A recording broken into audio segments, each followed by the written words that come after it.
Hey everyone, so I wanted to just go ahead and give you an update on like what's going on my IVF pretty much journey. Pretty much I started all of my injections, as we're probably gonna see in the video as well. But I started all of my injections on, let's see, I have everything here. Started all of my injections on August 22nd. Started off with Gonal F and then Menopur. So I do 2 injections in the evening around 6. And then on August 27th, that was a Saturday, I started Cetrotide in the morning and still continue with Gonal F and Menopur in the evening. Now it's Wednesday, August 31st. And on Friday, that's September 2nd, I'm gonna be doing my egg retrieval. Throughout the whole process, I did have like appointments and stuff. They took blood draw and then they did ultrasounds. Every time I went in, pretty much my follicles were growing really great. They started off like around like 10 to 12 millimeters, and then the day after that, it went up to like 18, and then today that I had my appointment, they were like around 22 millimeters, so that was great. So everything is going great, smoothly. I do get like cramps and stuff just because of how bloated I am and how much of my follicles are growing. So that's that. And then today I am going to stop. It was the last day of Cetrotide in the morning, so I did that. And then I'm not going to be doing Gonal F anymore, nor I'm going to be doing Menopur anymore in the evening. I'm going to be doing my co-trigger, that's Norval. And then I'm going to be doing my trigger, that's going to be Lipidrol. So I think it's Lipidrol. Yeah. It is called Leprolide. Sorry, not Lipidrol. Lipurlide. These names are really hard to pronounce. Okay, hands are clean, surface is clean. We'll pop the tops off. We're going to make a trash pile. Alcohol off the rubber stoppers. Then we're going to take our fireman cap, goes to the water. Okay, the Q cap goes to the water. And keep it on a firm surface. And then push down. There you go. And then pull that off and put it in trash pile. Okay, now you're going to take your syringe or your fire hose. And you're going to stop right here and remember to load up 1 ml of air to line 1. And you're also going to stop and you're going to hold your Q cap and not just your vial, because this will twist. So grab your vial and hold your Q cap and twist it on. Don't push, just twist and make sure it's tight. Okay, now you're going to tip it upside down and you're going to push your air and then pull back. And you're going to pull back past your 1, because I have a bunch of air up here, and then you're going to push up to your 1. And you're not going to worry about little champagne bubbles, but the big bubble at the top. So I'm going to go like 1 and a half. Then I'm going to push it back to... Yeah, do you see all that air that went up? Yeah, perfect. And it doesn't have to be exact. It just needs to be between 1/2 and 1, so it doesn't have to be perfect. This is just the saline diluent. Now you're going to grab the syringe and the vial, not the Q cap, and pull off. And you're going to throw that extra water. Don't grab the Q cap. Grab the syringe and pull straight up. There you go. And put that in the trash so you don't pick it up. Then you're going to put it in the powder. And then you're going to push the water in. Going to rock and roll it, but don't shake it. The air will come at you. Don't worry about that. Just let it come back at you. So just roll the vial. And then you'll look in the window to make sure it's, that most people are like, there was no powder. It instantly hits the powder and it'll dissolve. Okay? Yep. So now tip it back upside down and push your air back in. So flip it up. Push your air in. And then pull everything you can get out, including a little bit of air. There, perfect. Now twist off your Q cap. And don't touch this end of this. And then you'll gently, if you had to lay it down, you can put it sterilely down and then open up your needle. Gently open up your needle so it doesn't fall on the floor, and grab the cap, not the gray part.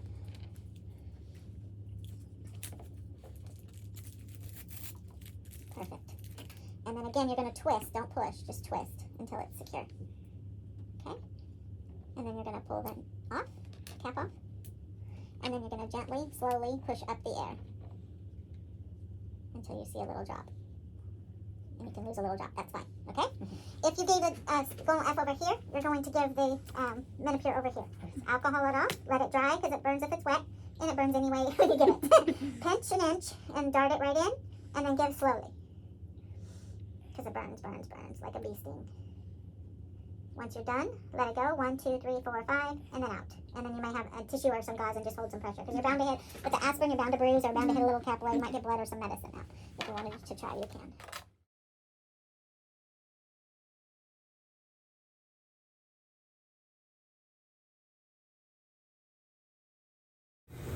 Okay, you guys, so this is my first day. It's August 22nd, and I'm gonna be doing my shots.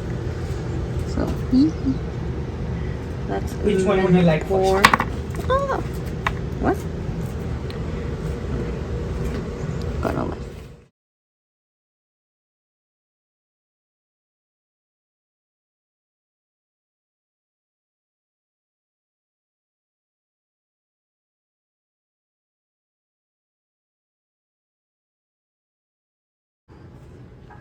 So it's day 2 of my injections. We got Gonalef and we have Menopur.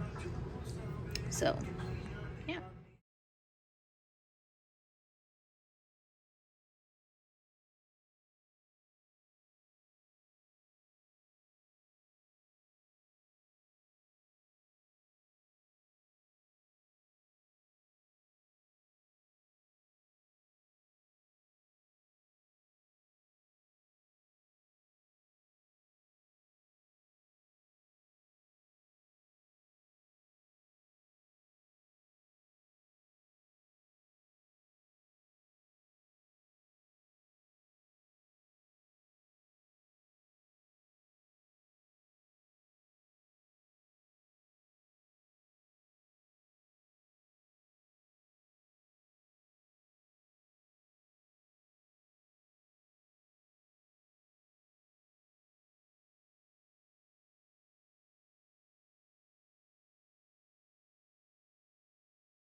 Powder, and you have 2 different needles. The yellow needle here is for the mixing, okay? And then the gray one will be for administering the medication, okay? And here you have your water, okay? So you're going to pop this cap off. There's a little piece here that you're just going to pop off like this. Then you're going to open this one. Sometimes this is a challenge, so you really have to twist that to get it off, okay? And you're just putting it right on top like so, okay? Now, this medication is kind of like chalk in the sense of when you put the water in the first time or two, it's not going to dissolve everything. Okay. So you kind of have to, if you can, you want to aim the fluid towards the side of the bottle in the hopes that it will, kind of mix it. So I'm just in here and I'm just going to push all that in. Okay. Now, as you can see right there, okay, it didn't dissolve everything. So what you're going to do is you're going to leave the needle in, okay, and you can angle it a little bit. You're going to pull that fluid up again. Okay. And then you're going to, once again, put this in until all the particles are dissolved. Now, the temptation is to shake it, but we don't want to do that because it'll all turn to foam. Okay. Because many people have asked me, can't we just shake it or do something like that? We can't. Okay. So we're just gently putting that fluid back in and just kind of holding it and look at the bottom. Make sure everything's dissolved. Not quite yet. So you may have to do that, at least 3-4 times. Okay. It's just one of those products that does that. Okay. So we're going to look again. This time it looks good. Okay. So we're going to pull all that up. And if you kind of just, leave the needle in the base of the vial, okay, we're going to get every last drop. Okay. Now, what we're going to do is we're going to put this back on. Okay, you want to snap it, okay? And then, we're going to switch. Sometimes you have to lay this down because this can be, it can be a challenge. They really put them on there tight. Okay, so you're going to take this off, okay, like so. You're going to put the new one on, twist, okay? If you see any bubbles in here like you do here, okay, you're going to hold this firmly. You're just going to flick, okay, to get the bubbles out. Now here you see like a little bubble here at the top, a little gap. So you can just gently, just push up on that a little bit. There we go. Very gentle. Okay. Now this medication goes in the abdomen, okay? And you can do it on either side of the abdomen, okay? This does need to be done within the same hour each morning, although we're a little bit later today. So tomorrow, if you want to choose an hour that works best for you, you can start consistently doing that. The other thing about this medication is that once I inject it, or you inject it, about a minute later you're going to feel some burning. Okay, the temptation is to itch or rub, but you don't want to do that because it'll get red. It'll dissipate in less than 10 minutes. Okay? Any questions about this? Okay, so which side would you like it in? Either one. Okay, do you usually stand up for your injections? I usually do. Okay, that's no problem. I can do it either way. Okay. Which side would you like? Oh, I see you have some bruising. Yeah. Okay, alright, so we'll just do it like so. Okay, this is done just like the Gonal and Medicare. Okay. Okay, so I am going to let it dry for a minute because why push the alcohol in and mix it? Okay, alright. So, we're going to pinch the inch. Okay, deep breath. There we go. Just like the other medicine, you're going to push that in. You're going to wait 5 seconds. 1, 2, 3, 4, 5. You're going to pull out. Perfect. Okay? You got it. Hey you guys, so I wanted to do an update on how my egg retrieval went. I told you guys Friday, September 2nd, yesterday, was my egg retrieval at 10:30. Pretty much I came in at 9:30, like an hour before, and waited on their waiting room. Got to pick up some like lucky egg retrieval socks. It was so cute. It's like you have like your own personal waiting room, like for people that are doing their egg retrieval, and then you pick your socks and stuff like that. And then not even like 5 minutes, they called me in. Our nurse that took care of us, Natalie, was really, really sweet and great. So yeah, we were in the middle because there was like three individual like rooms with the pretty much 3 individual rooms. We were in the middle one. So pretty much I got ready. Natalie took me to the restroom to change. Pretty much took out all of my clothes. I just left my bra and then just waist down and everything. Took out all of my like jewelry and stuff like that, and then came back to my little room, and then pretty much put the IV in and everything. I'll probably put some pictures because my husband took pictures and video, but yeah, so pretty much that. And then started signing some consent forms. She was going over stuff like what to expect and what not to do for the next like weeks and stuff. And then each doctor or each like the anesthesiologist, the embryologist came in as well, letting us know how it will work whenever they retrieve eggs and stuff like that. They did tell me how many I retrieve afterwards, but I'll tell you guys later. But yeah, so pretty much that happened. And then the anesthesiologist, and I can't even say the words, anesthesiologist, the one that puts you to sleep. So he came in because I never went under sleep anesthesia. I've never been to sleep when you do a surgery and stuff like that. So I was kind of a little bit nervous, but yeah, they all came in, and then literally a few minutes later, it took like an hour, so just to prep everything, sign everything, and stuff like that. And then my husband went to pretty much give his sperm as well, because in the same day at the same time he has to give his sperm. So he went to do that, and then I was already like in the OR pretty much. Went to go pee for the last time, and then went to the OR, and pretty much it was like a big OR, like a freaking OR, like the things that you see at Grey's Anatomy pretty much. And they had like music on. They told me, the nurse Natalie told me if I like country music or I can change it. So I was like, no, it's totally fine, because I was like nervous. And pretty much you put yourself in the bed, all the way with your like butt all the way to the corner of the bed, like the end of the bed. And then the anesthesiologist, I don't even know if I'm saying it, like the person that puts you to sleep, starts takes your face mask away and then puts the oxygen mask. And then Natalie started to put my legs all the way up, and then the person that puts you to sleep, the doctor, tells you, okay, I'm putting the anesthesia in. And literally not even a minute or so I felt it, not even minutes, literally seconds. I was like, okay. And then I literally, after that, it was like, didn't know what happened. It was like pretty much like they said, it was like a pretty quick nap. They did take like around like 20-30 minutes with the surgery, because I have so many follicles. As you can see, I'm in bed rest, because it was going to be a painful procedure for me, how many follicles I have. So yeah, they took me to my room and stuff, and they started to waking me up. The funny thing is that when Natalie started to waking me up, I woke up crying, like emotional crying, just literally crying, like literally crying. And they thought I was like in pain. She's like, "Are you in pain or anything?" Natalie was like, "Are you in pain?" I was like, "No, I don't even know why I'm crying. I'm just crying." And she's like, you want me to bring your husband in?" And I told her yes and stuff like that. So my husband came in and stuff. So I was really like drowsy, really like out of it, still like pretty much like still high. So yeah. So yeah, that happened. Then a few minutes passed. They gave me a little bit of they're monitoring my high blood pressure because I do have high blood pressure, and they gave me like pain medicine because I told them that I was in pain. And then the nurse Natalie told me that they only retrieved 10 eggs. I was shocked. We were all shocked because of how many follicles that I have, like throughout like all the ultrasounds and all the appointments beforehand.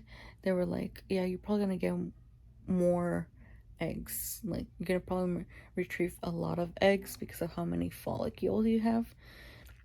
Even our doctor, her name is Dr. Lovely, and she was even also in shock. She came in later on, like 20 minutes later on, and told me that they only retrieved 10 eggs, and there was quite a bit of older eggs.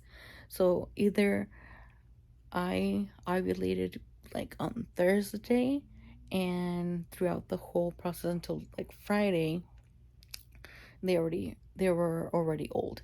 Either that was one thing that we were thinking of, or they needed to give me like a higher dose of a specific medication.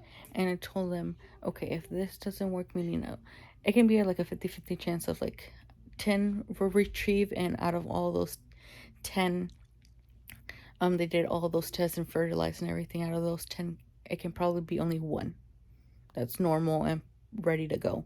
So it's one chance of me getting pregnant. And like, if that doesn't stick, then I will have to do the whole procedure again. And then and I told her, I was like, if this doesn't work, or if none of the embryos or eggs are perfect, then what's like, I know that I will have to do it again, but will there be like a different system, like higher doses, higher things, so they can get it right next time? Because she was a little bit freaked out as well, because she thought she was going to get more eggs retrieval, how many follicles I had. So yeah, so I'm waiting on my call because the embryologist was going to give me a call to see how the eggs are doing and how they matured and how many we have left. So yeah, hopefully at least 4 are normal and 4 are ready to go for testing and everything. So fingers crossed. I'm a little bit nervous about that because I thought I was gonna get more eggs and I wouldn't be worried about like, oh, I can do multiple chances, you know? So I'm a little bit worried about that, but it's in God's plan, and we'll just stick to the plan. So yeah, so that's pretty much it. They did recommend like giving me like a heating pad and stuff like that. So I have that there. A lot of liquids, a lot of Gatorade, electrolytes. But yeah. Okay, you guys, so I'm doing another update here on my IVF journey. So I got a call today about how many pretty much like embryos I have. So before like last video, it said that they retrieved 10 eggs, 5 got matured and 5 got fertilized, and then a week passed already. Not a week, but it's been like day 5. So they gave me a call today and they said that 2 of them they're like blast pretty much. They're like embryos, so those 2 got sent to the lab to get tested to see if everything's normal, and then another 2 are doing great.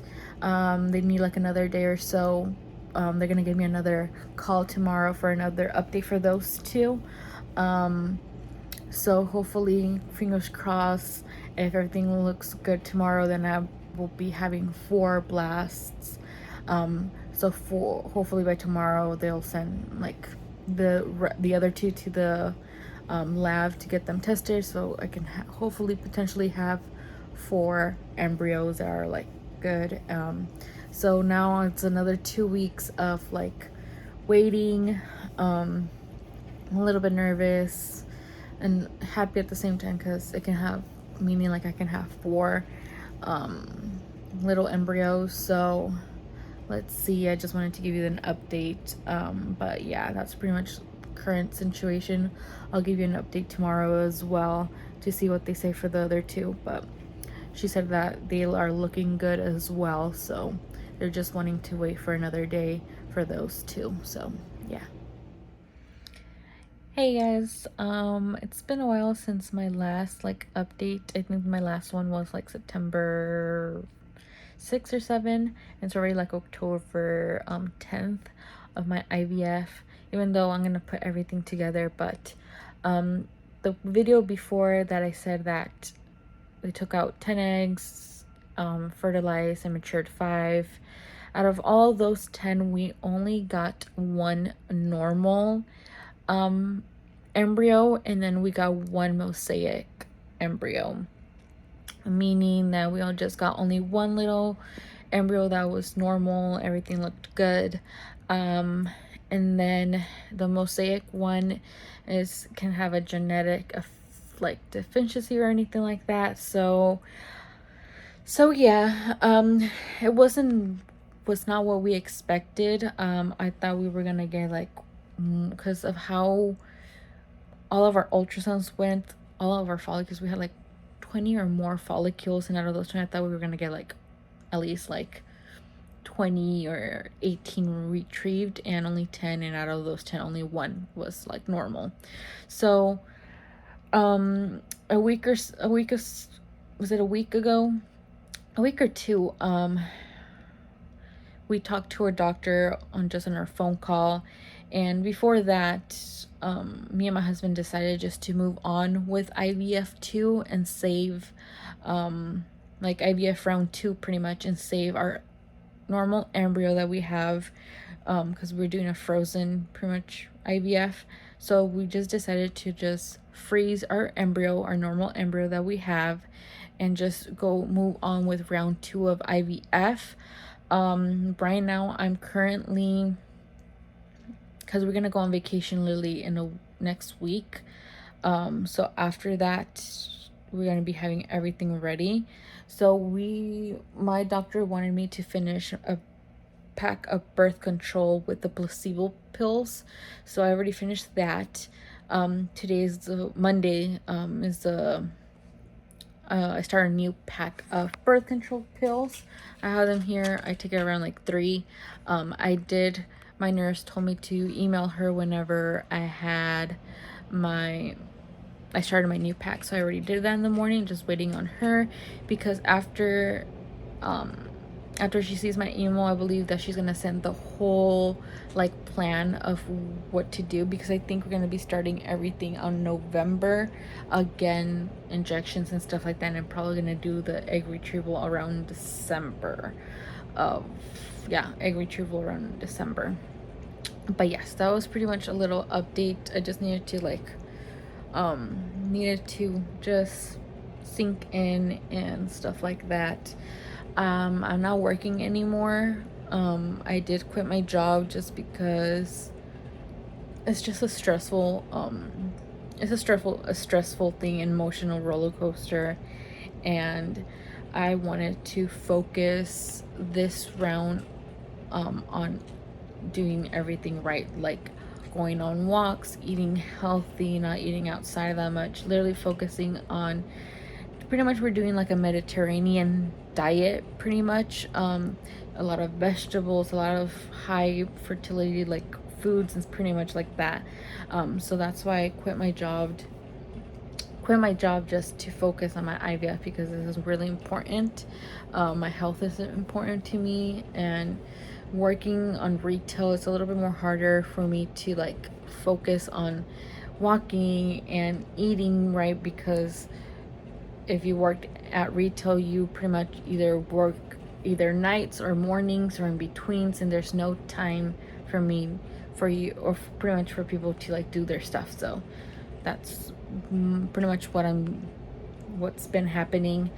But yeah, we did also for our embryos, we did it's called a PGT testing. Is a PGT testing. Pretty much they test everything.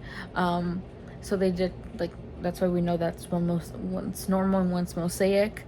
They also know the gender. They also we already know our gender. We're just keeping it as pretty much as a secret surprise, just because for IVF round 2, we probably hopefully we get more eggs, and we have the reason why also we did another IVF was because we want to have at least like 3 kids in total, just to save the embryos that we're gonna have next, or just in case it doesn't stick or I get a miscarriage, and I don't want to like restart everything. I prefer just to go through the process again of round 2 of IVF and do it, and then see what's the next steps, and pretty much. So and also the reason why we didn't get that many, or no, there was no reason. Everything, the doctor said that everything looked pretty normal, everything was good, I ovulated,